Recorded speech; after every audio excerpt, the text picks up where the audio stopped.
دې سورۃ په بل موضوع. بسم الله الرحمن الرحيم والشمس وضحاها والقمر إذا تلاها والنهار إذا جلاها والليل إذا يغشاها.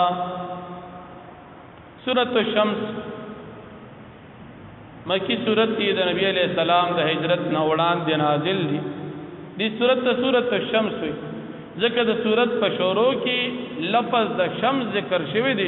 د الله پاک د قدرت نمونه الله پاک په دې باندې قسم کړی دی.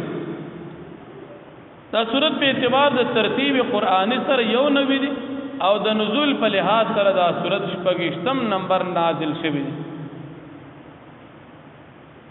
په دې سورۃ کې یو رکوع 15 آیتونه دي.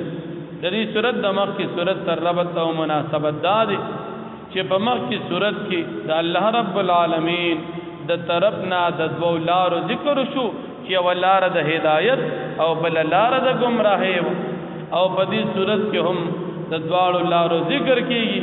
بیا پکې د مؤمن نجات او د کافر سزا او ناکامی ذکر کیږي.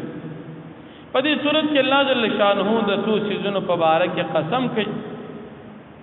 یو لفظ د شمس ذکر کوي، بیا د هغه کمال ذکر کوي.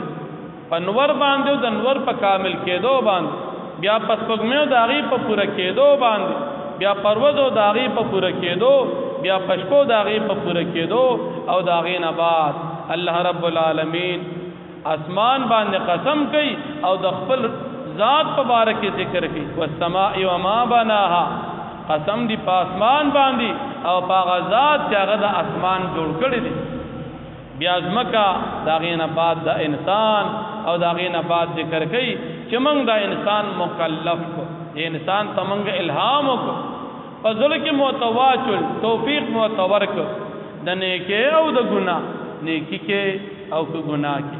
لکه څنګه چې مخکې ذکر شو چې موږ د انسان پیدا کو او د تمدول لاره او خودلی یو لاره د خیر او بل لاره د شر. دلته ذکر کوي چې موږ دی روح جوړ کله پیدا کو، بیا متلاره او خودلی یو د نیکی د خیر او بل د ګناه د شر.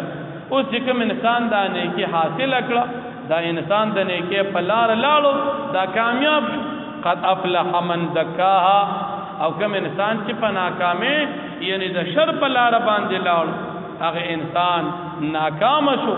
کوم انسان چې ځان او نه پیژن او بیا الله پاک دا خلق انجام ذکر کوي چې هغه خلقو د الله رب العالمین د یو والی انکار کړو چې هغه سمودیانو مخکې وضاحت د دې واقعات کې راشي ده چې د صالح علیه السلام قوم صالح علیه السلام نے معجزه وغوښتله چې د دې مخامخ غر نه مونږ ته اوخره وباسه. صالح علیه السلام په دعا د هغې نه اوخره ووتله. د صالح علیه السلام معجزه وه، دې قوم ته به یې پی ورکول. دوی ته یې وی چې یو ورځ د دې د اوبو څکلو نمبر دی او یو ورځ ستاسو نمبر دی. دوی هغه نمبر باندې صبر ونه کړو. یو دو زنانو څه کسان برابر کړل، هغې کې یو خدار ابن صالح و. دوی ته وسوسه واچوله که تاسو دا اوښه مړه کړه نو موږ به تاسو سره واده وکړو. نو یو پکې خدار ابن صالح و، دوی دا اوښه زخمي کړه. د هغې نه بعد په دې قوم باندې عذاب راغی. الله جل شانه دا قوم هلاک کړو. واقعات تفصیلا مخکې په سورې اعراف کې او د هغې نه بعد سورې هود کې تېره شوې ده. نو الله جل شانه فرمایي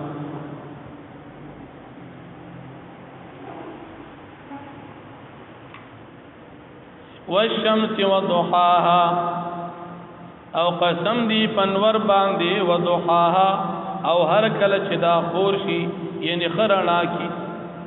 د نور کمال دار چې دی پورا رڼا وکي. وضحاها او رڼا شي د انور. والقمر اذا تلاها، او قسم دی پس وګمه باندې اذا تلاها هر کله چې دا رسرا شي د انورنا. سپوږمۍ رستو ذکر کړه او انور مخکې ذکر کړ، ذکر چې د سپوږمۍ دا رڼا دا د انور نه حاصلې. نو انور اصل شو، دا سپوږمۍ د هغې تابع ده. نو اصل مخکې راځي او تابع رستو راځي. والنهار اذا جلاها، او قسم دی په ورځ باندې هر کله چې دا جلاها، هر کله چې دا رڼا کی د انور دروازه رڼا د انور دی وجنی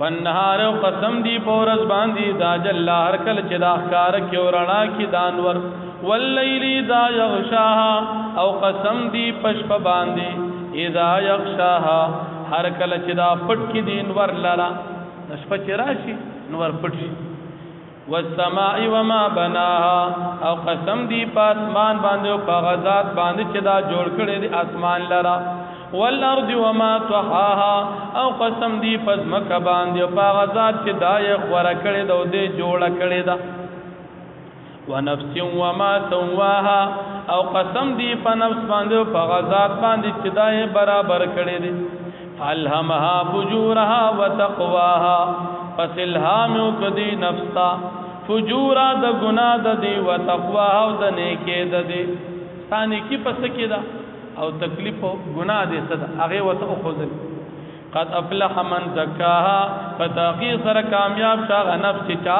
ځان پاک کو وقد خاب من دساها او فتاقی سر ناکام شاغ نفس دساها چا ځان په خورو کې ملو کو یعنی ځان پاک نه کو په گناهونو کې ځان کا کړ کذبت ثمود بتغواها تکذیب کړو سمودیانو د وجه د سرکشی د دوی اذن بعث اشقاها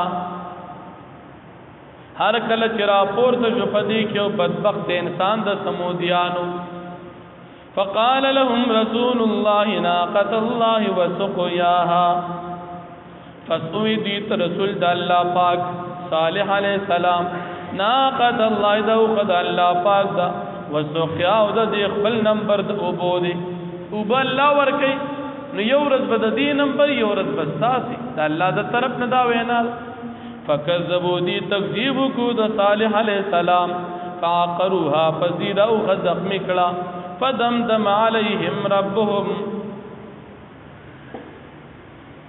پس حلاکت واچو پدی مان دے رب دوی بذنبیم پس سبب د گناہ دوی پس واها پس دای برابر کړ عذاب پراوت ولا يخاف عقباها